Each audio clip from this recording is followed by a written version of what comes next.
ललितबलधामं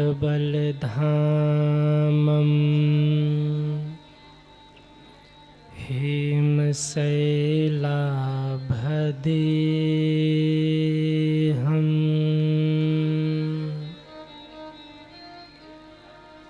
दनुजवनकृशानुं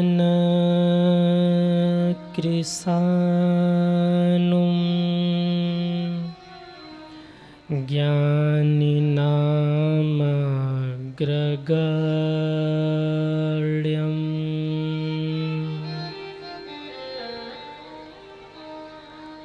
सकलगुणनिधानं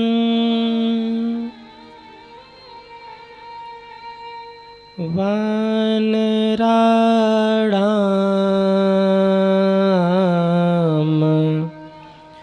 धीशं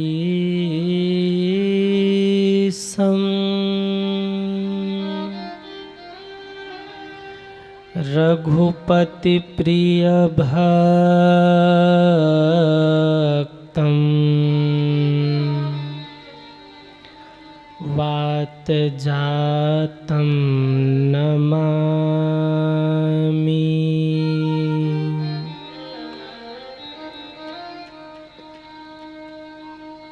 आइए हनुमंत विराजिए, कथा करूं आरंभ।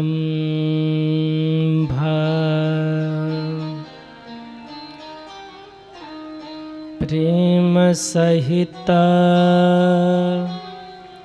गांधीधरं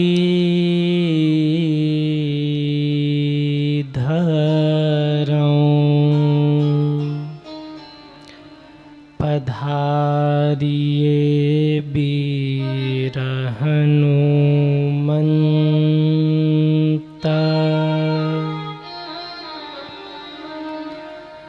प्रेम सहित गांधीधरं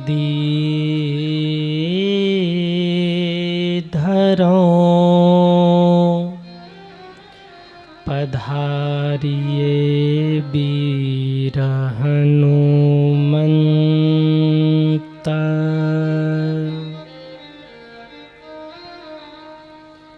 सारे जग को छोड़ के मैं आयो तेरे द्वार। हे जनक सुता की लाडली,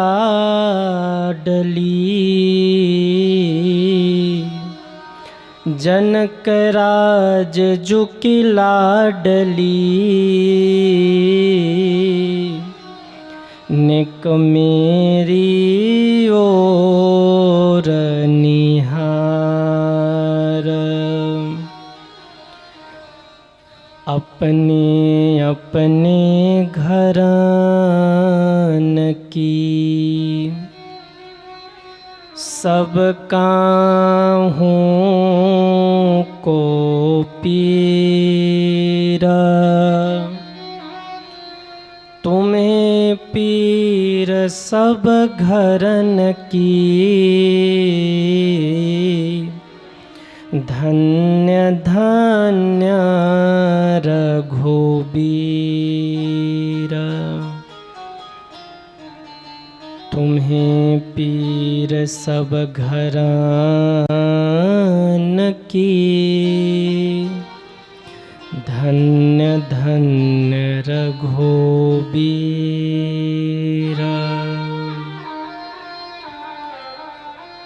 बोलिए रामचंद्र भगवान की जय हो। सियाजू महारानी की जय हो। लखन लाल की जय हो। श्री हनुमान जी महाराज की जय हो। बाबा विश्वनाथ की जय हो अम्बे मैया की जय हो ओम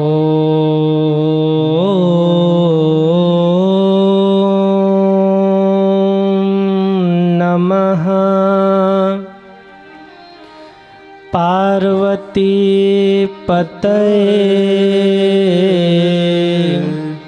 हर हर महादेव।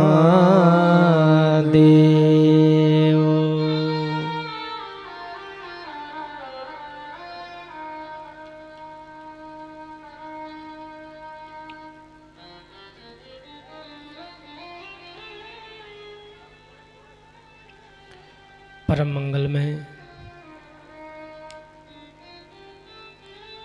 परात्पर अखिलेश्वर अकारण करुणा वरुणालय भक्तवांछा कल्पतरु भगवान श्री सीताराम जी महाराज एवं उनका ही दिव्यवांगमय स्वरूप श्री रामचरितमानस की परम पावनी कथा को बारंबार प्रणाम वंदन करते हुए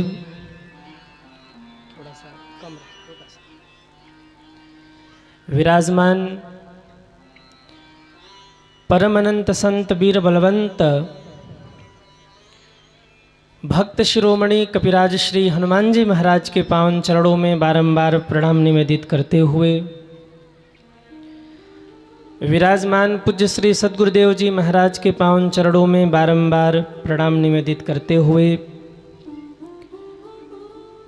इस मंगलमयी श्री राम कथा के आयोजक के रूप में श्री राम गोपाल गुप्ता जी एवं आपकी धर्मपत्नी श्रीमती रामकली देवी, आपके पुत्रगण श्री राम कृष्ण गुप्ता जी एवं आपकी धर्मपत्नी श्रीमती मंजू गुप्ता जी, श्री अशोक कुमार गुप्ता जी एवं आपकी धर्मपत्नी श्रीमती अनुराधा गुप्ता जी,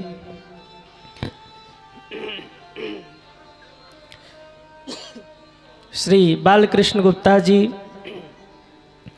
एवं आपकी धर्मपत्नी श्रीमती गीता गुप्ता जी, श्री अरविंद गुप्ता जी एवं आपकी धर्मपत्नी श्रीमती रूबी गुप्ता जी, श्री जीवेंद्र गुप्ता जी, श्री जतिन गुप्ता जी, पूरा केसरवानी परिवार जिनके माध्यम से आज इतनी मंगलमयी कथा आप लोगों के बीच में आयोजित हो रही है, पूरे परिवार के लिए एक बार आप लोग जोरदार तालियां बजाइए। सभी को मेरी व्यासपीठ से बहुत बहुत साधुवाद है।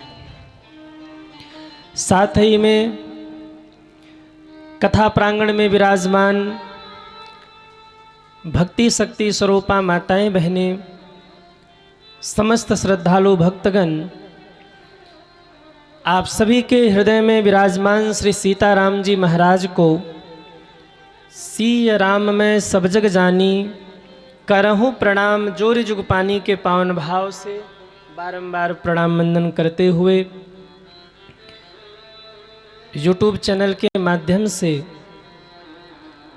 देश विदेश में बैठकर जितने भी भक्त इस कथा का श्रवण कर रहे हैं, सभी भक्तों को जय श्री राम कहते हुए आइए हम सभी लोग इस मंगलमयी कथा में प्रवेश करें।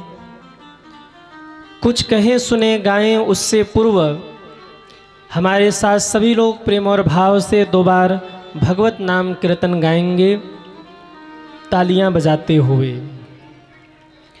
श्री राम जय राम जय जय राम जय जय विघ्न हरण हनुमान।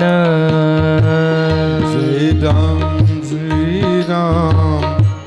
जय जय राम जय जय विघ्न हरण हनुमान।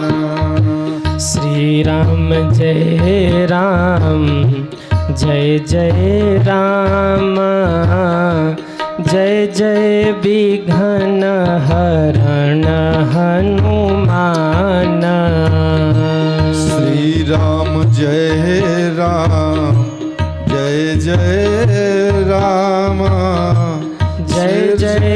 विघ्न हरण हनुमान। श्री राम जय राम जय जय राम। श्री राम जय राम जय जय राम। श्री राम जय राम जय जय राम। श्री राम जय राम जय जय राम। श्री राम जय राम जय जय राम। जय जय विघ्न हरण हनुमान। श्री राम जय सब गाइए भाव से जय हो। जय जय राम। श्री राम जय राम जय जय राम। जरा उठाइए दोनों हाथों को और तालियां बजाते हुए हरि बोल।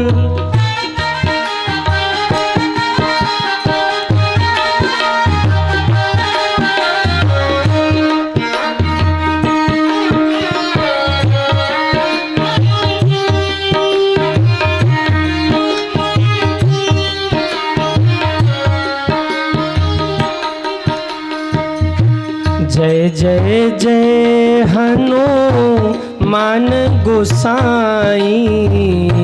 जय जय जय हनुमान गोसाई। जय जय जय हनुमान गोसाई। जय जय जय हनुमान गोसाई। कृपा करहूँ गुरुदेव की नाई। कृपा करहूँ गुरुदेव की नाई। श्री राम जय राम जय जय राम। श्री राम जय राम जय जय राम। जय गुरुदेव करो कल्याण। जय गुरुदेव करो कल्याण। श्री राम जय राम जय जय राम। संकट मोचन कृपा निधान। संकट मोचन कृपा निधान। जय गुरुदेव करो कल्याण। जय गुरुदेव जय हो। कल्याण। एक बार जितने लोग बैठे सभी दोनों हाथ ऊपर करिए और दोनों हाथ ऊपर करके तालियां बजाते हुए 1 2 3 4 हरे रामा राम रामा हरे हरे। हरे रामा राम राम हरे हरे। हरे कृष्णा कृष्णा कृष्णा हरे हरे। हरे कृष्णा कृष्णा कृष्णा हरे हरे।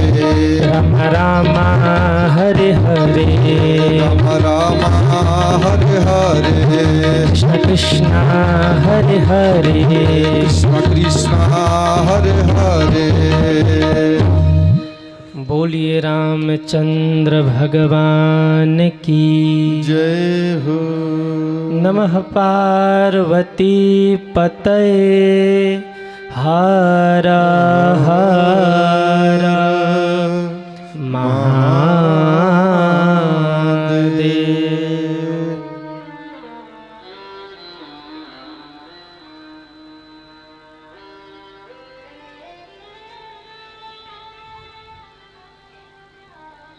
आइए इस परम मंगलमयी परम पावनी श्री राम कथा के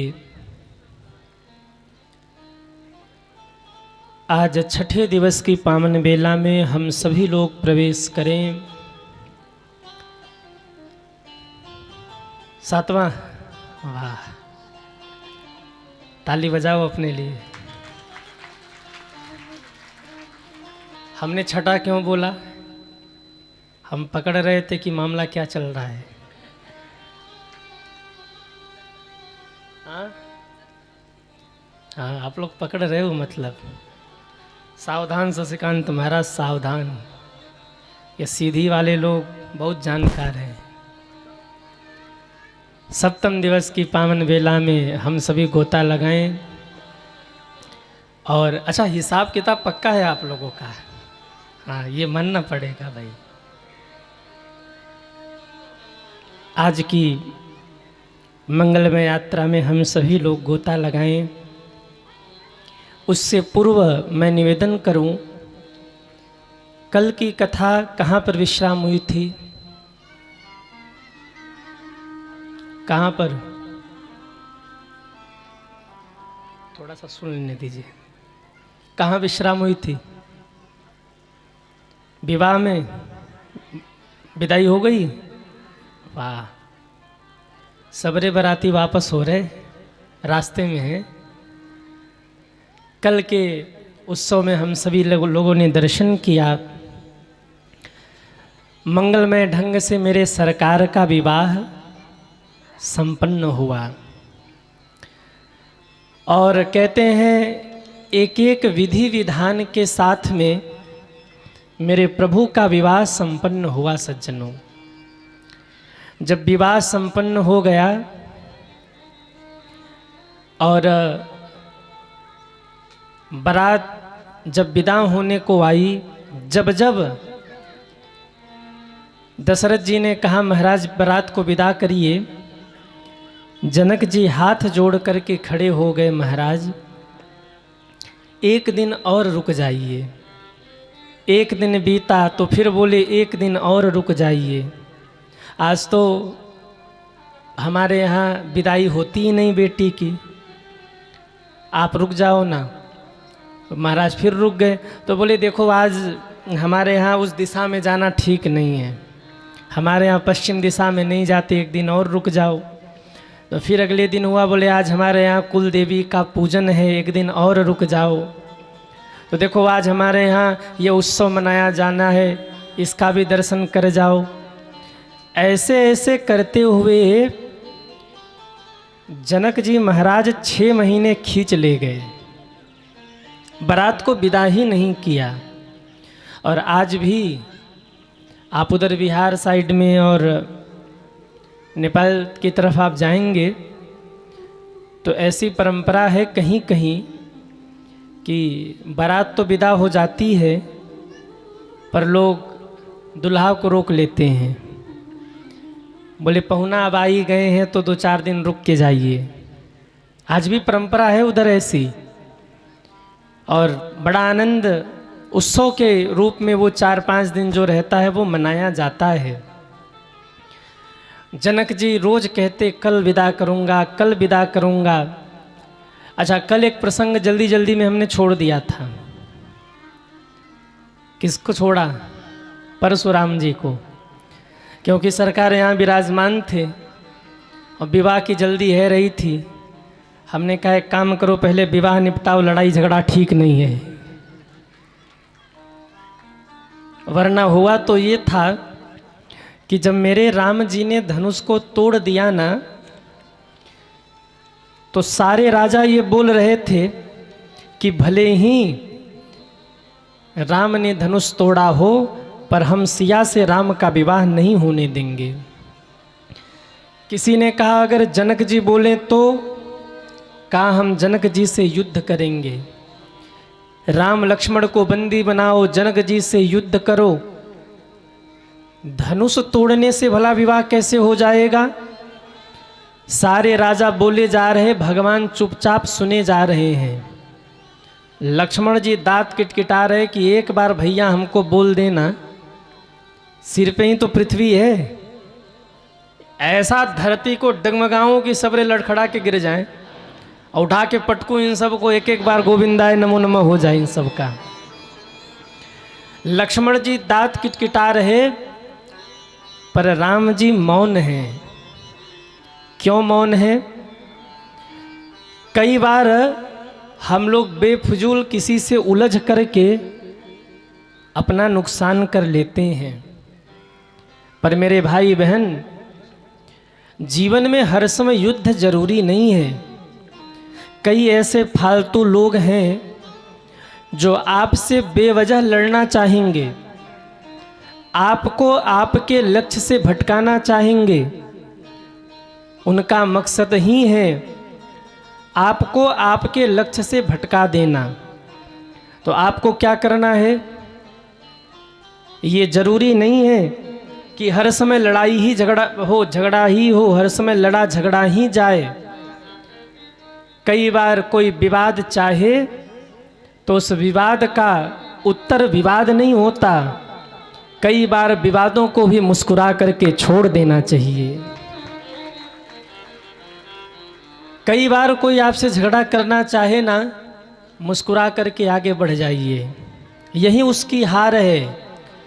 और अगर आप उनसे उलझने गए तो उनका तो कुछ होगा नहीं, आपका नुकसान हो जाएगा। एक कथा मैं आपको सुनाऊं, ध्यान से सुनिए। एक मुर्गा था, वो चील पंछी को बार बार ललकारता था, मुझसे युद्ध करो, मुझसे युद्ध करो। पर वो जो चील पंछी थी ना, वो युद्ध नहीं करती थी, वो चुप रहती थी। पर मुर्गा रोज ही आकाश की ओर देख करके चील को ललकारे, कहाँ उड़ी जा रही हो आकाश में, एक बार हमसे युद्ध करके देखो, तब तुम्हें जमीन का पता लगेगा। आखिर एक दिन उस चील पंछी को गुस्सा आ ही गया। चील पंछी ने मुर्गे से भयंकर युद्ध किया। कई घंटों तक युद्ध चला और अंत में मुर्गा हार गया और दुम दबा करके भाग गया। सज्जनों, मुर्गा हारा, दुम दबा के भागा, और इधर ये चील पंछी जीत की खुशी लेकर अपने घोंसले में पहुंची, अपने घर में पहुंची। और जब घर में पहुंची तो घोंसला देखकर सिर पीट पीट करके रोने लगी। क्यों? वो तो उधर मुर्गे से युद्ध करने में व्यस्त थी और इधर एक सांप आया और उस चील पंछी के सारे अंडों को खा करके जा चुका था। वो चील पंछी सिर पीट पीट करके रोने लगी, पर अब रोने से क्या फायदा? फिर पछतइये होत का जब चिड़िया चुभ गई खेत। अब वो चील पंछी सिर पीट पीट करके रोई, पर उसके सिर पीट करके रोने से अब क्या फायदा होने वाला था, क्योंकि सांप तो अंडा खा करके जा चुका था। हर जगह हर किसी से लड़ना झगड़ना ठीक नहीं है। हर जगह हर किसी से लड़ा झगड़ा उलझा मत करिए। कई बार अगर विवादित व्यक्ति को पराजित करना है ना, तो आप मुस्कुरा करके निकल जाइए, उसकी पराजय उसी में है। सज्जनों, परिवार में भी, घर में भी कई बार जब बहुत ज़्यादा विवाद हो ना, तो मुस्कुरा करके आगे निकल जाइए। हर समय लड़ा नहीं जाता, कभी कभी मुस्कुरा करके चीज़ों को छोड़ा भी जाता है। अगर तूफान चल रहा हो तो तूफान में व्यक्ति को अकड़ के खड़ा नहीं रहना चाहिए कि हम तुम्हें जीत लेंगे। हो सकता है ऐसा तूफान का झटका आवे कि उठा के आपको फेंक दे। जब तूफान चल रहा हो तो थोड़े समय शांति से घर में बैठ जाना चाहिए, अपने आप को थोड़ा रोक करके रखना चाहिए। कई लोग कहते कि गुरुजी हमको गुस्सा बहुत आता है, हम क्या करें? कितने लोगों को गुस्सा आता है वो हाथ उठाएं।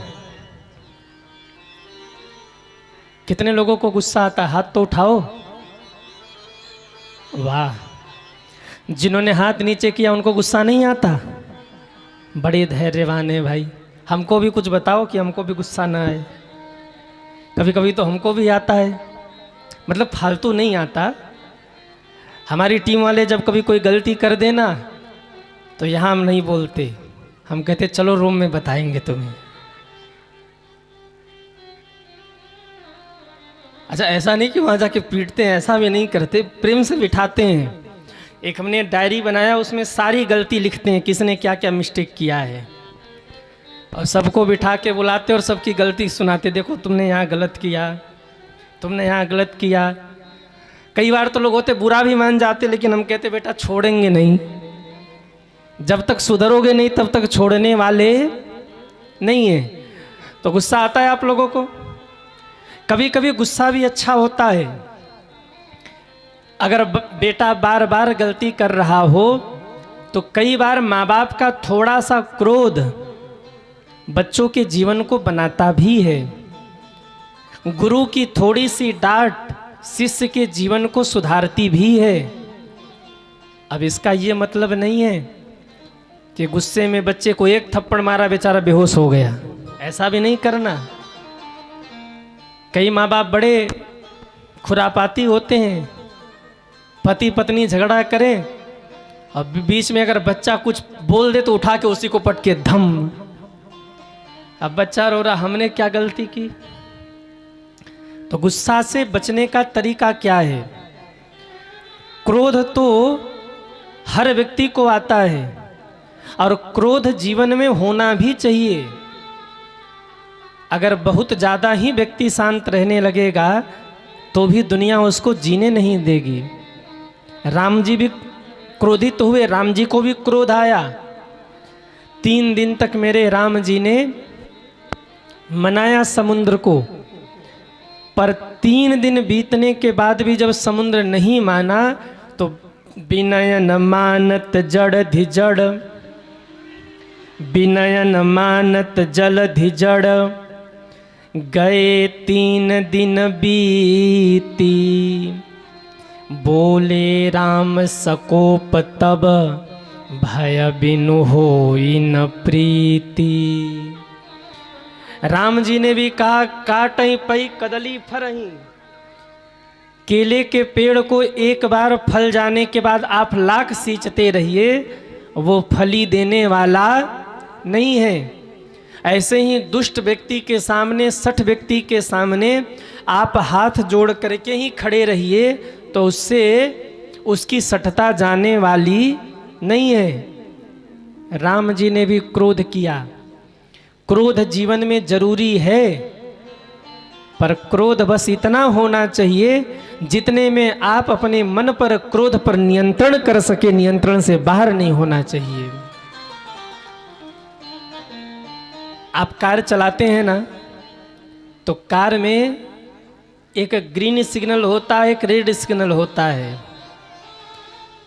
80 के आसपास कहीं ग्रीन सिग्नल होता है कि यहाँ तक चलो ठीक है, आखिरी सीमा है, और 80 के बाद जहाँ आप गए तो वहाँ फिर एक रेड लाइन लगी होती है कि अब तुम खतरे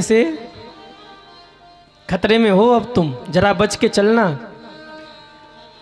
नदी जब तक अपने सीमा में रहती है ना, नदी की पूजा होती है, और जब नदी अपने सीमा को पार कर जाए तो उसी नदी को लोग कहने लगते रे कम हो जा, काहे को बड़ी जा रही।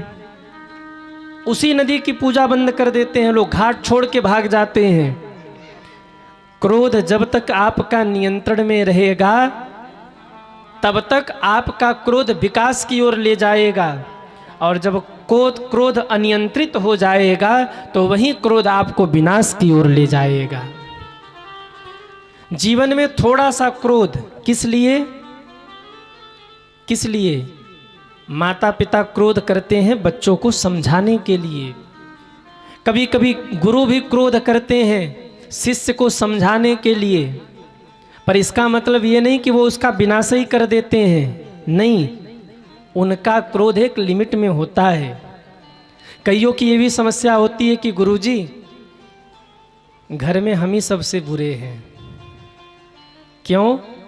क्योंकि हम सबको बताने जाते हैं, और ये मानिएगा जो घर में सबको बताता है ना, घर वाले एक दिन उसको बताने लायक नहीं छोड़ते। हाँ, जो सबको ही बताने लग जाए ना, देखो ये ऐसे, वो ऐसे, वो ऐसे, जो सबको ही बताने लग जाए, सच यही है कि घर वाले उसको बताने लायक एक दिन नहीं छोड़ते। तो गुस्सा आता है, गुस्सा को कंट्रोल कैसे करें? आप ये मत समझ लेना कि गुरुजी गुस्सा करने के लिए कह रहे, ये भी गलत है। कभी कभी साल में 6 महीने में थोड़ा बहुत चीज़ों को नियंत्रित करने के लिए, अपना धौंस जमाने के लिए नहीं, चीज़ों को नियंत्रित करने के लिए। तो आप कहेंगे कि गुरुजी गुस्से पर कंट्रोल कैसे करें? बड़ा प्यारा तरीका है। कितने लोग चाहते कि हमारा गुस्सा कंट्रोल हो जाए? वो हाथ उठाएं। वाह, सब चाहते हैं, मतलब गुस्सा करते हो। देखो अब कह रहे गुस्सा करते हैं। हम बता रहे तरीका, ध्यान से सुनिए। अगर गुस्सा को आपको कंट्रोल करना है तो जिस समय आपके मन में क्रोध आए उस समय थोड़ा सा रिलैक्स हो जाइए। उस समय कोई निर्णय मत लीजिए। न तो किसी को अपशब्द बोलिए, न तो किसी को गाली दीजिए, न तो किसी पर हाथ उठाइए। बस अपने आप पे नियंत्रण कर लीजिए कि हमको 10 मिनट तक कुछ बोलना ही नहीं है। और उन 10 मिनट में क्या करना है? गुस्सा कहीं तो आप निकालोगे, तो गुस्सा कहाँ निकालना है? बोले भगवान को देखो, भगवान को देख के कहो पहले तो आपसे निपट लें, दुनिया वालों से बाद में निपटेंगे। उनसे पूछो गुस्सा क्यों आ रहा है? जो भी क्रोध, अगर हो सके तो जोर जोर से सीताराम सीताराम सीताराम चिल्लाना शुरू करो। राधे श्याम राधे श्याम राधे श्याम। एक गिलास पानी पीजिए और शांति से बैठ जाइए। 5 मिनट तक भगवान को निहारिए। भगवान से पहले कुछ बात कर लीजिए और फिर सोचिए बाद में उसका उत्तर देंगे। 5-10 मिनट में आप देखेंगे कि आपका गुस्सा शांत हो गया और आपके मन को शांति मिल गई। जिस समय क्रोध आए, एक गिलास पानी पी के थोड़ा सा रिलैक्स हो जाइए। आप कहोगे गुरुजी जिस समय गुस्सा आएगा हम पानी पिएंगे, सामने वाले की खोपड़ी न फोड़े। इतना तो कंट्रोल करना ही पड़ेगा कि जब गुस्सा आए तो आप मौन हो जाइए। थोड़े समय के लिए 10 मिनट 15 मिनट के लिए थोड़े से मौन हो जाइए। शीघ्रता मत करिए। याद रखिए, बहुत गुस्से में कोई निर्णय मत लीजिए और बहुत भाव में आकर के किसी को कोई वचन मत दीजिए। अगर बहुत गुस्से में आपने कोई निर्णय ले लिया और बहुत भाव में आकर के आपने किसी को वचन दे दिया तो ये दोनों ही आपके लिए घाटे का सौदा होगा। नोट कर लीजिएगा, बहुत गुस्से में आपको कोई निर्णय नहीं लेना है और बहुत भाव में भर के किसी को वचन नहीं देना है। कई लोग होते कहते मैं तुम्हारे लिए जान दे दूंगा। वो तो शुक्र है कि कोई कुछ बोलता नहीं। अगर बोल दे कि कुएं में कूद जा, कूदेगा? कहेगा तू कूद, हम क्यों कूदे? कोई आपसे आके कहे ना तुम्हारे लिए जान दे दूंगा, अरे कभी फोन करना, कह दो कुएं में कूद के दिखा, हमारे लिए तू जान दे, कूद कुएं में। कहेगा भैया रहने दो, अपनी दोस्ती यारी अपने पास रखो, हम जा रहे अपने घर। जो बहुत ज़्यादा आपको बोले ना, कभी फ़ोन करना, हमें देखना, मुसीबत पड़े तो फ़ोन करना। कभी मुसीबत पड़े तो फ़ोन करके देखिए, स्विच ऑफ आएगा। जो रोज़ कहता हूँ ना कभी फ़ोन करना, अरे हम तुम्हारे दोस्त हैं, मित्र हैं हम तुम्हारे एक फ़ोन पर हम हाजिर रहेंगे। फ़ोन करके देखना, स्विच ऑफ आएगा। हमारे पास आकर कई लोग बहुत बड़बड़ाते हैं, गुरुजी हम आपके लिए प्राण दे देंगे। आप कहो जो कहो, एक बार बस फ़ोन भर करना। वैसे आज तक मैंने कभी किसी को ऐसा फ़ोन किया नहीं, पर मैं हंसता हूँ और मुझे इस बात पे हंसी आती है कि जिसका राम बिगाड़ना चाहे उसका कौन क्या बनाएगा, और जिसका राम बनाना चाहे उसका कौन क्या बिगाड़ेगा। जिसके साथ राम हो उसका साथ कौन निभाएगा, और जिसके साथ राम न हो उसके साथ कौन खड़ा रह सकता है। कोई आपका बहुत सम्मान कर रहा, समाज में आपकी बहुत जय जयकार हो रही, तो ये मानिएगा कि आपकी जय जयकार नहीं है, ये समय की जय जयकार है। जिस दिन समय पलटा खाएगा ना, जय जय करने वाले ही गाली सुनाएंगे आपको। इसलिए दुख में दुखी मत होइए, और बहुत सुख आए तो नाचिए मत, हार्ट अटैक आ जाएगा। हाँ, कई लोग एक बाबूजी थे, उन्होंने सुना कि हमारा बेटा आईएएस बन गया, खड़े हुए गिर गए, हार्ट अटैक आ गया। बहुत बहुत प्रसन्नता आए जीवन में ना, तो थोड़े से गंभीर बनिए। राम जी ने यही तो सिखाया, आज की कथा यहीं से शुरू होगी। शाम के समय राम को कहा जा रहा कि तुम्हें राजा बनना है, राम जी शांत हैं। और सुबह कहा गया कि तुमको बन जाना है, तो भी मेरे राम जी शांत हैं। गड़बड़ कहाँ होता है? बोले जब दुख आए तो हम लगते हैं माथा पीटने। क्या होगा? बहुत माथा पीटेंगे तो क्या होगा? कुछ नहीं होगा। दर्द की दवाई और खानी पड़ेगी, माथे में दर्द हो जाएगा, सिर पीटेंगे ज़्यादा तो।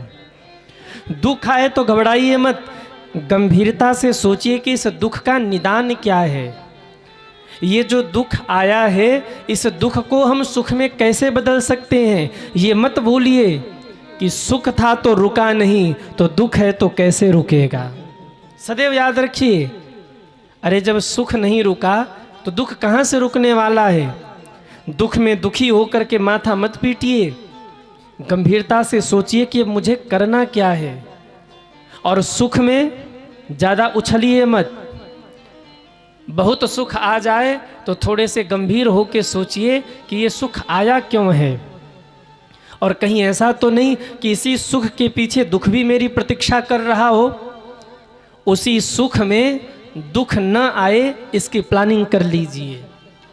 और दुख आया है तो कैसे उससे निपटना है, इसकी भी संरचना कर लीजिए। इसी को कहते अर्जुन ज्ञान। सारे बच्चे अर्जुन के कबूतर के पैर को देख रहे, पंख को देख रहे, कबूतर दिख रहा, डाली दिख रही, वृक्ष दिख रहा, पर अर्जुन को आंख दिख रही है। इसी को कहते अर्जुन ज्ञान। आप आंख देखो, दुख आया है तो क्यों आया है, सुख आया है तो क्यों आया है। हम परेशान इसीलिए रहते हैं कि दुख सुख जो आए बस घबरा जाते हैं। घबराइए मत। हाँ, एक बड़ा प्यारा कोई भाव था, शायद मुझे भी स्मरण में नहीं आ रहा।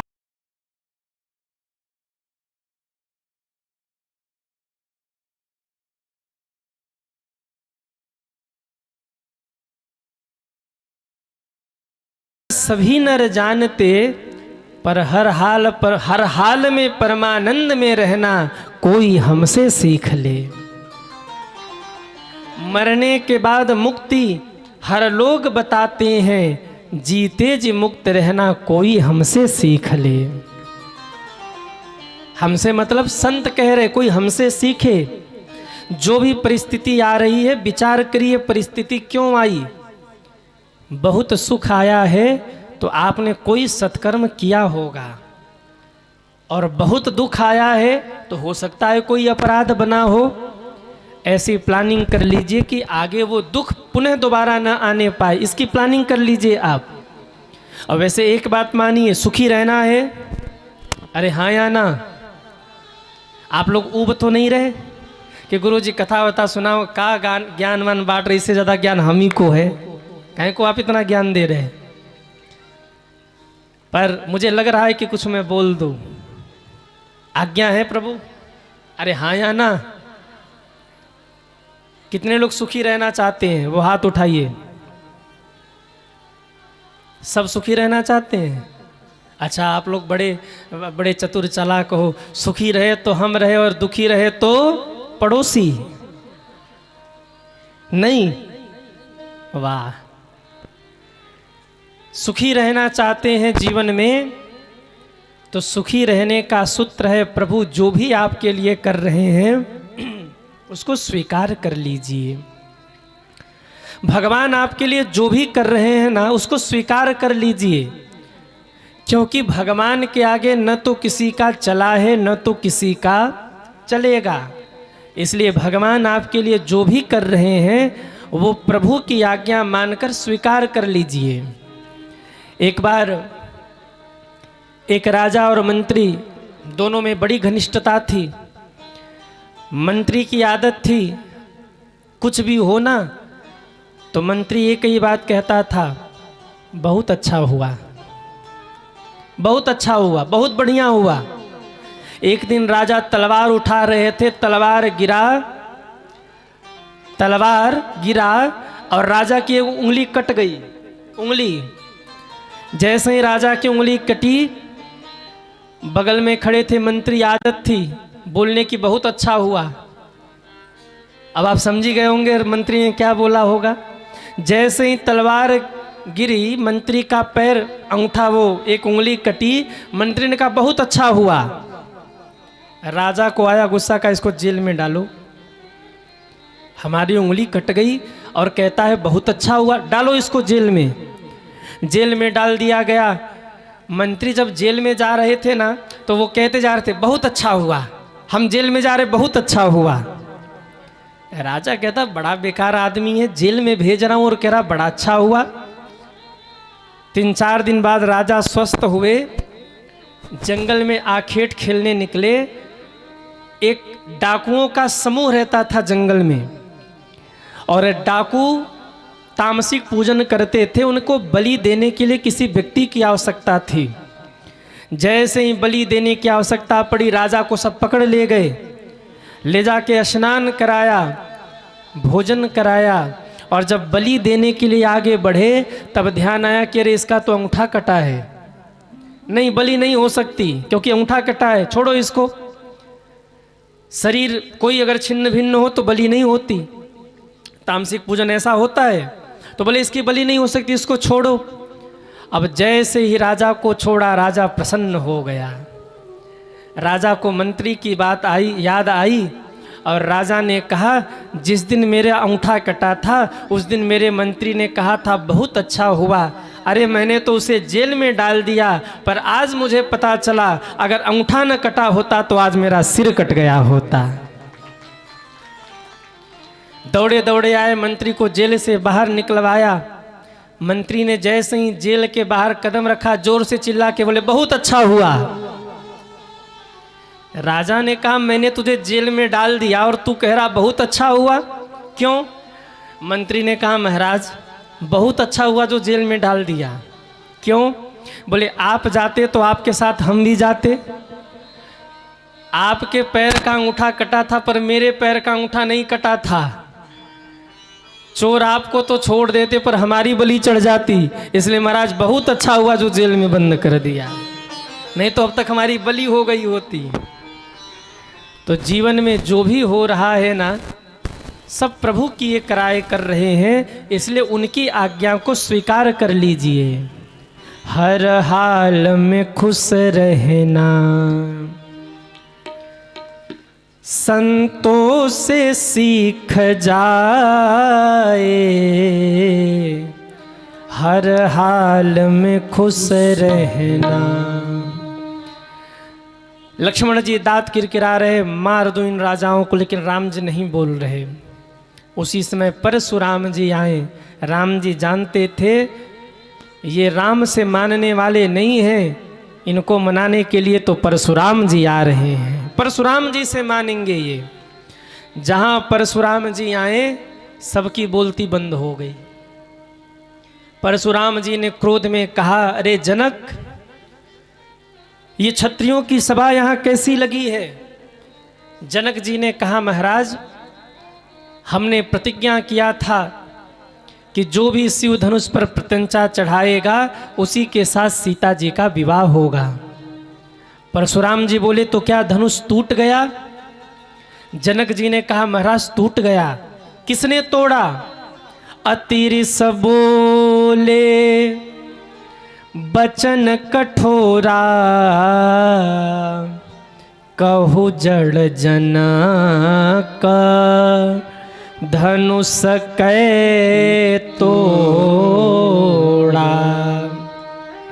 क्रोध में बोले जिसने भी धनुष को तोड़ा है निकाल करके सभा में खड़े करो, मैं उसका सिर काटूंगा। लक्ष्मण जी को गुस्सा आया, लक्ष्मण जी कूद के सामने आ गए, बोले महाराज बहु धनुही तोड़ी लरिकाई, कबहुन असरिस किन्न गोसाई, यही धनुही पर ममता के ही है तू, इस धनुही पर इतनी महिमा की आप चिल्ला रहे।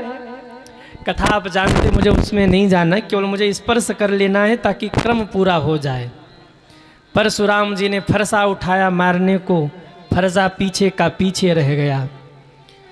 लक्ष्मण जी कहते बाबा छुई मुई के पौधे नहीं हैं जो छू देने से मुरझा जाए, क्षत्रिय कुमार हैं, ब्राह्मण वेश देख करके आपका आदर कर रहे हैं तो बालक मत समझिए। परशुराम जी क्रोध में चीखे, राम जी सामने आ गए, भगवान बर्रे बालक एक स्वभाव। हाँ, बर्रे को आप जितना छेड़ोगे ना,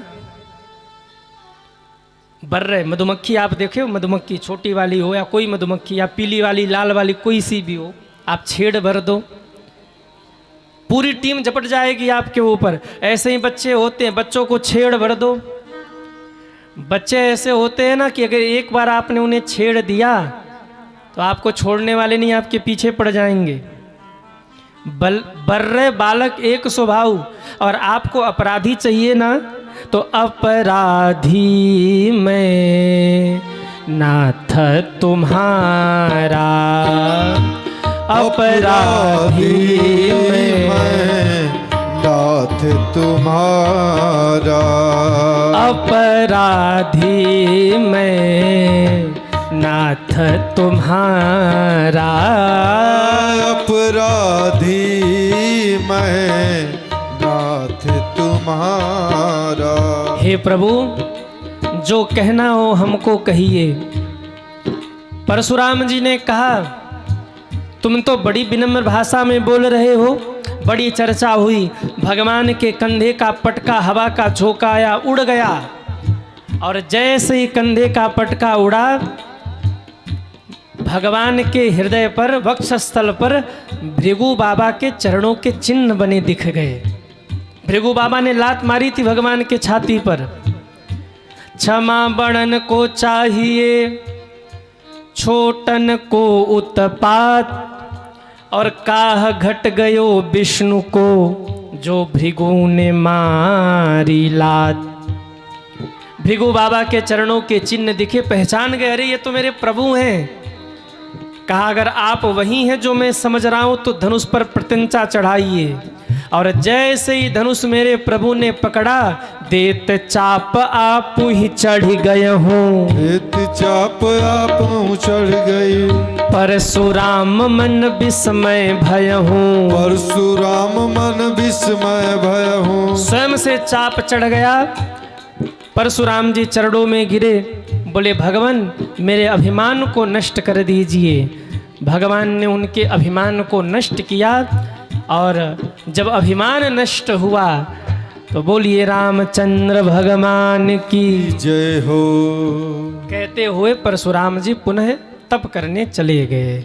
बोलिए भक्तवत्सल भगवान की जय हो। इधर भगवान का विवाह संपन्न हुआ। 6 महीने बीत गए, जनक जी ने बारात को विदा नहीं किया। एक दिन राम जी ने कहा कि महाराज कब तक ऐसे रोक कर रखिएगा पूरी बारात को, जनकपुर वासी यहीं रुके, अवधवासी यहीं पर रुके ही हैं, महाराज कृपा करके आप बारात को विदा करिए। और जब राम जी ने कहा कि बारात को विदा करिए तो सबके आंख में आंसू आ गए। मिथिलानियों ने राम जी को घेर लिया और कहा सरकार कहाँ जाइएगा, अब रुके हैं तो यहीं रुक जाइए ना, कहाँ अवध जाना। ए पहुना यहीं मिथिले में रहूँ ना, ए पहुना यहीं। भजन सुनना है क्या? अरे हाँ या ना? मिथिलानियाँ कहती हैं सरकार ए पहुना यहीं मिथिले में रहूना ए पहुना यही मिथिले में रहूना जौने सुख बा ससुरारी में जौन सुख बा ससुरारी में जौने सुख बा जनकपुरी में जौन सुख बा जनकपुरी में तौने सुखवा कहुना ए पहुना यही मिथिले में रहूना ए पहुना यही मिथिले में रहूं। सभी ताली सेवा करते हुए हरि बोल।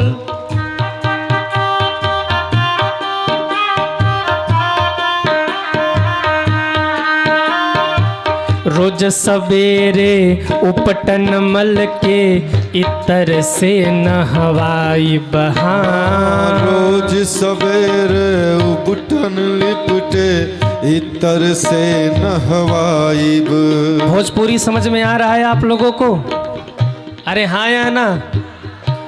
राम जी ने कहा मेरा क्या लाभ होगा? मिथिलानिया बोली सरकार आप सावले हैं और यहाँ अगर और रुक गए एक आध साल ना तो हम आपको सावले से गोरा बना देंगे।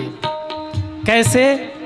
मिथिलानिया कहती हैं रोज सवेरे उपटन मल के इतर से नहवाई बहार रोज सवेरे उपटन लिपटे इतर से नहवाइब।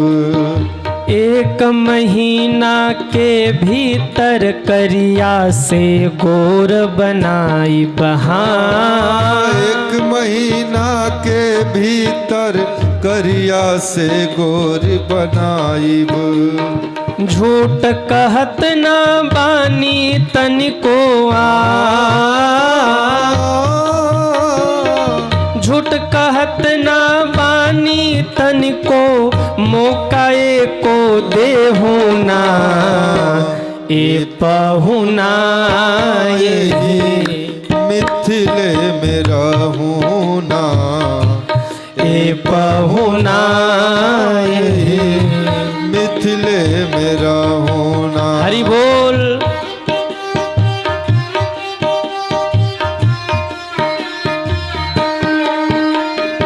नित नवीन मन भावन व्यंजन पर सब कंचन धारी हाँ कंचन कंचन धारी हाँ कंचन धारी हाँ हाँ नित नवीन मन भावन व्यंजन पर सब कंचन थारी हाँ पर सब कंचन धारी।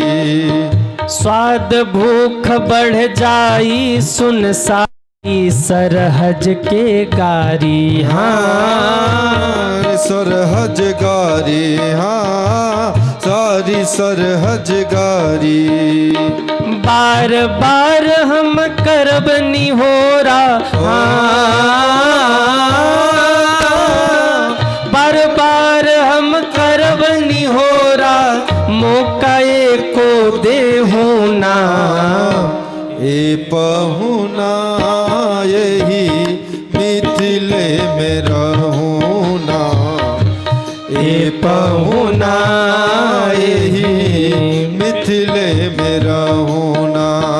जौने सुख बा ससुरारी में जौन सुख बा ससुरारी में वो है सुख बा कहुना ए पहुना यही मिथिले में रहूना ए पहुना यही मिथिले में रहूना। जरा उठाइए दोनों हाथों को हरि बोल।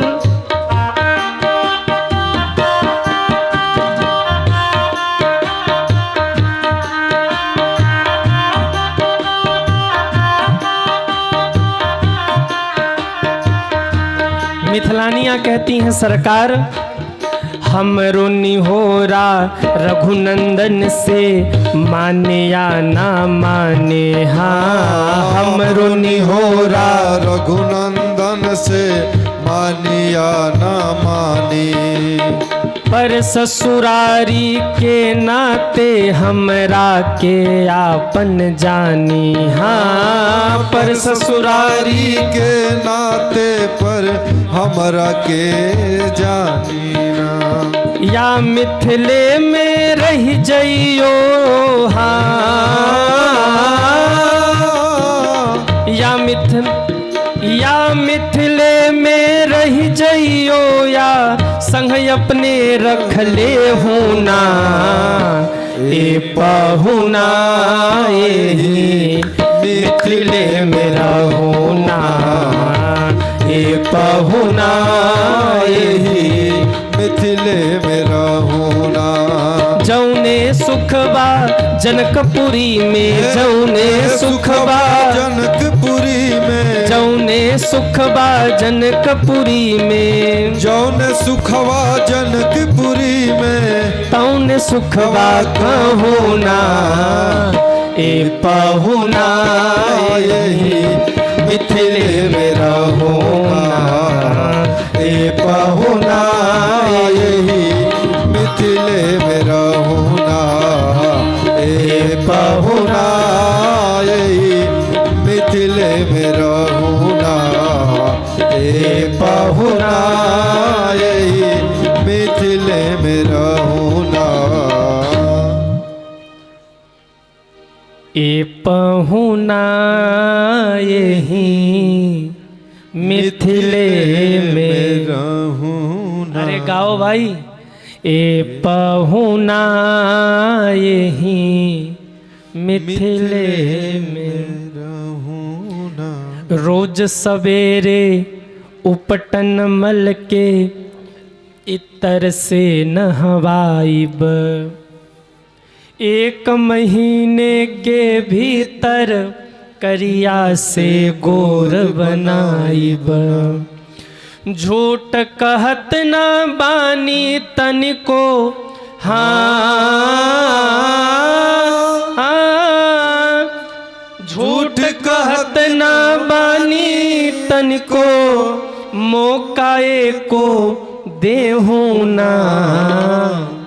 ए पहुना यही मिथिले में रहोना। मिथिलानियों का बहुत प्यारा भाव, पर जाने वाले को कौन रोक सकता है। एक एक विधि विधान के साथ में मेरे राम जी का विवाह संपन्न हुआ। खूब मंगल गीत गाया गया। मेरे भाई बहन, पहले मंगल गीत गाया जाता था। पहले विवाह में मंगल गीत गाया जाता था, पर आजकल विवाह में कौन सा गीत गाया जाता है इसके तो भगवान ही मालिक हैं। डीजे पे क्या बजता है समझ में नहीं आता। हम तो शादी विवाह में कभी जाते ही नहीं। हाँ भगवान है मालिक है। डीजे पे जब गाना बजने लगे तो मन करता है कान में उंगली भर के रखें ऐसे। काका गाना बजाते रहते हैं और कई बार डीजे वाले गड़बड़ कर देते हैं। एक जगह वरमाला हो रहा था, जैसे ही वर वधू दोनों मंच पे आए और वधू ने जैसे ही माला पहनाया, डीजे वाले ने गाना बदल दिया। गाने में बजा मैं तेरी क्या है, मैं तेरी दुश्मन दुश्मन तू, मैं नागिन तू सफेरा। बताओ शादी हुई नहीं कि दुश्मन हो गए। मैं तेरी दुश्मन दुश्मन तू मेरा। हाँ मंगल गीत गाइए। अपने घर में विवाह हो, उत्सव हो तो उत्सव को उत्सव की तरह मनाइए। पहले के ज़माने में माताएं कितना सुंदर सुंदर गीत गाती थी, आज भी गाती हैं, परंतु ये युवा पीढ़ी के लोगों के सामने किसकी चलती है। ये अपने मस्ती के लिए ऐसे ऐसे गीत बजाते हैं जिसके कारण सज्जनों सांस्कृतिक प्रदूषण हो रहा है। भगवान राम का भी जयमाल हुआ था, मंगल गीत गाए गए थे। ये जयमाल सिस्टम आज का नहीं है। ये जयमाल का सिस्टम सतयुग त्रेता से ही चला आ रहा है। राम जी का भी जयमाल हुआ था, लेकिन आजकल लोगों ने थोड़ा सा जयमाल सिस्टम में बदलाव कर दिया, संस्कृति विकृति में बदल गई। हुआ क्या, बोले जयमाल सिस्टम पहले होता था तो श्रेष्ठ जनों के बीच में जयमाल होता था और वर वधू सबको प्रणाम करके सबसे आशीर्वाद लेते थे। पर आज क्या होता है, वर वधू महाराजा और महारानी बन के सोफे पे बैठ गए मंच पे, और बूढ़े बाबा जिनके घुटने में दर्द है उनको खींच के ले जाया जा रहा, बाबा चलो फोटो हो जाए फोटो। बाबा मरे जा रहे, घुटने में दर्द हो रहा, बोले अरे छोड़ो भाई। उनको खींच के सीढ़ी पे चढ़ाया जाता है। पूरे बारात में पानी भी किसी ने नहीं पूछा होगा, लेकिन ऐसे फूल फेंक दो फोटो हो जाए। आप करो जयमाल, मुझे उसमें कोई दिक्कत नहीं है, पर मेरा केवल इतना निवेदन है थोड़ा सा बदलाव कर लीजिए। जयमाल करने के बाद जब भी आपको समय मिले, 2 दिन बाद 4 दिन बाद एक पारिवारिक उत्सव रखिए, और उस पारिवारिक उत्सव में जितने भी बड़े बुजुर्ग श्रेष्ठ लोग हों सब आसन पर बैठे हों, वर वधू दोनों जाएं और साथ में बड़े बुजुर्गों के चरणों को छूकर उनसे आशीर्वाद मांगें। सच मानिएगा वो जो आशीर्वाद बुजुर्गों का लगेगा ना, आपके जीवन को धन्य धन्य कर देगा। सज्जनों, वो स्टेज वाला आप करिए, जो करना हो करिए, आपको जो करना हो, लेकिन एक उत्सव आप बाद में मेरे कहने से कर लीजिए। लेकिन आजकल उसमें भी बड़ी विचित्रता है। 4 लोग आए वर को उठा लिया, 4 लोग आए वधू को उठा लिया, और वो लपका झपकी हो रही है। कई बार गड़बड़ भी हो जाता है। एक जगह जयमाला हुआ तो 4 जना ने वर को उठाया, 4 जना ने वधू को उठाया, मंच पे भीड़ बहुत, मंच टूट गया, सबके सब नीचे। करो जयमाला, अंतिम माला पहन ली। संस्कृति को विकृति में मत बदलिए, संस्कृति को संस्कृति रहने दीजिए। मंच पे जयमाला में कितना हुटिंगबाजी होता है। कई बार ऐसा देखने को मिलता है कि कन्या बेचारी संकोच में है और 50 लोग मंच पे चढ़े जा रहे हैं, कोई उनको उठा रहा, कोई उनको उठा रहा। अरे उत्सव है तो उत्सव की तरह मनाइए, खूब नाच गा लीजिए, लेकिन जब मंच पे वर वधू चढ़े तो उनको जयमाला ठीक से करने दीजिए, सबका आशीर्वाद लेने दीजिए। उत्सव मनाने में कोई दिक्कत नहीं है, पर संस्कृति को विकृति में मत बदलिए। ऐसा मत करिए कुछ जिससे देखने में और सुनने में दोनों में ही अशोभनीय लगे। सज्जनों, और आजकल के तो भगवान ही मालिक हैं। आजकल एक परंपरा और बड़ी तेजी से आगे बढ़ रही है। विवाह के पहले लड़का और लड़की कहीं वो पहाड़ वहाड़ पे घूमने जाते हैं और फोटो शूट होता है, उसकी एक फिल्म बनाई जाती है। उसको क्या कहते हैं अब आप लोग समझ सकते हैं। फिल्म शूट होता है, और जब विवाह होवे ना तो एक बड़े से पर्दे पर वो पूरा जो शूट रहता है वो चलाया जाता है। उसको क्या बोलते हैं अंग्रेजी में? प्री वेडिंग हैं। हमको कोई बता रहा था कि गुरुजी ये नया नया पता नहीं नया है कि पुराना है, मुझे खबर नहीं, क्योंकि बचपन से आज तक किसी भी व्यक्ति का मैंने पूरा विवाह देखा ही नहीं है। आज तक किसी भी व्यक्ति का पूरा विवाह मैंने देखा नहीं। विवाह संस्कार में कैसे वो क्या क्या रात में पंडित जी फेरे वेरे क्या करवाते, मैंने पढ़ा है जाना है, पर सामने से नहीं देखा। कथा से फुर्सत ही नहीं है, आज तक किसी के विवाह में गया भी नहीं, उतना समय मिले। हाँ, बचपन से आज तक 3-4 मुझे याद है कि 3-4 विवाह में मैं केवल शिष्यों के आशीर्वाद देने के लिए गया हूँ। जैसे कथा हो रही है और 10 किलोमीटर के भीतर में कहीं उत्सव हो तो बहुत निवेदन किया कि गुरुजी 2 मिनट के लिए आ जाइए, तो हम कह देते हम आएंगे तो पहले गाना बंद रहेगा। पहला नियम गाना बंद करो, हुटिंगबाजी बंद करो, और आएंगे तो 5 मिनट से ज़्यादा रुकेंगे नहीं। तो 2-4 कार्यक्रमों में ऐसे जाना हुआ भक्तों के यहाँ, बस गए 5 मिनट में शुभाशीष दिया और निकलते बने। तो क्या बोलते वो आप ही जानते हैं। वो फोटो शूट होता है, और फिर जब विवाह होता है ना, तो एक पर्दे पर वो पूरा दृश्य चलाया जाता है। आप जो करते हैं करते रहिए, पर मेरा एक निवेदन है, भारत जैसे धर्म प्राण देश में अगर ऐसी स्थिति भी प्रकट हो रही है तो मेरे भाई बहन ये दुर्भाग्य की बात है, चुल्लू भर पानी में डूब मरने की बात है। हो सकता है कि मेरी बात किसी को बुरी लगे कि गुरुजी नया जमाना है, आप क्यों रोक रहे हैं। और कई लोग तो कहते भी हैं ना कि इन कथावाचकों को, इन संतों को क्या पड़ी रहती है, ये बोलते ही रहते हैं। और हम तो कहते हैं कि अगर हम नहीं बोलेंगे तो कौन बोलेगा। इस व्यासपीठ पर बैठने के बाद यदि सत्य हम नहीं बोलेंगे तो कौन बोलेगा, हमें दोष लगेगा। घर में आप कुत्ता भी पालते हो और उसको सुबह शाम 2 रोटी खिलाते हो ना, कुत्ता देखता है कि मालिक पर संकट है तो वो भी भौंकता है। और हम फ्री की रोटी खा रहे हैं आपकी, और व्यासपीठ पर बैठकर यदि धर्म के बारे में हम आपको न बताएं तो मुझे भी पाप लगेगा सज्जनों। कुत्ता भी 2 रोटी खा के मालिक के हित में भौंकता है।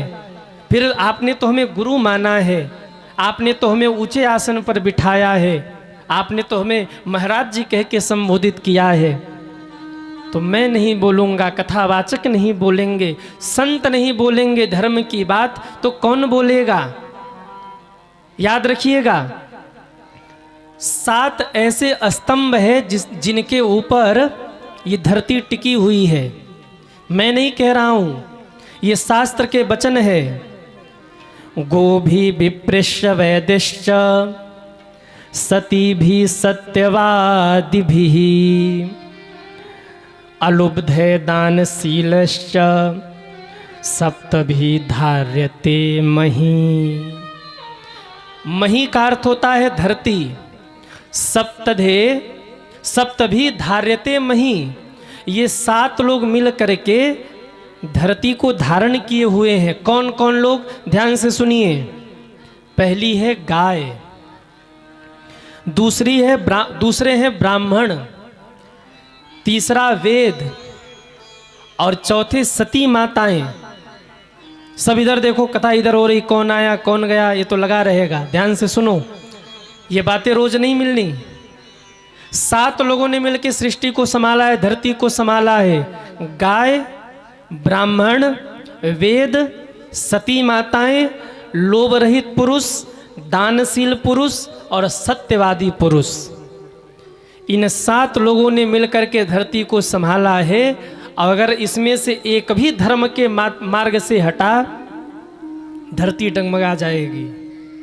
भूकंप क्यों आते हैं, होगा कोई वैज्ञानिक कारण, पर मैंने जहां तक पढ़ा है, चलत दसानन डोलत अवनी। रावण चलता था ना तो धरती डगमग डगमग करती थी। धरती नहीं कांपती पेड़ और पहाड़ के भार से, पर धरती कांप जाती है पापियों के पाप से। अगर इन 7 में से एक भी धर्म से हटा तो सज्जनों धरती डगमगाने लगेगी। और एक बात और मैं कड़ी बोल दूं आपको, एक सती मां के ही गर्भ से एक सती कन्या का जन्म हो सकता है। एक सती मां के ही गर्भ से एक भगवत भक्त का जन्म हो सकता है। एक सती मां के ही गर्भ से किसी महापुरुष का प्रागट्य हो सकता है। और प्री वेडिंग जैसे ये समय में ये बात थोड़ी सी ओछी हो जाती हैं। प्री वेडिंग जैसे माहौल में ये बातें थोड़ी सी ओछी हो जाती। आप कहते गुरुजी बचे कैसे? अपने बच्चों को बचपन से ही आप संस्कार दीजिए। अपने बच्चों को बचपन से ही आप सदाचार की शिक्षा दीजिए। उनको अपनी संस्कृति के बारे में बताइए। ये पाश्चात्य संस्कृति है। और मैं कई बार कहता हूँ, न जाने क्यों लोग अपनी संस्कृति से इतने ऊब जाते हैं। अरे पश्चिम की ओर ना देखो, वहाँ जाने पर तो सूर्य नारायण भी डूब जाते हैं। पश्चिम की ओर देखेंगे ना तो वहाँ तो जाने पर सूर्य नारायण भी डूब जाते हैं। हमारी आपकी क्या हस्ती है मेरा निवेदन आपसे यही है, भारतीय संस्कृति में रहिए। आज विदेशी आकर के भारत में भारतीय संस्कृति को अपना रहे, पर हम कितने दुर्भाग्यशाली हैं, अपने घर का पूड़ी पकवान छोड़ करके पड़ोसी के घर में हम लोग रूखी सूखी खाने जा रहे हैं।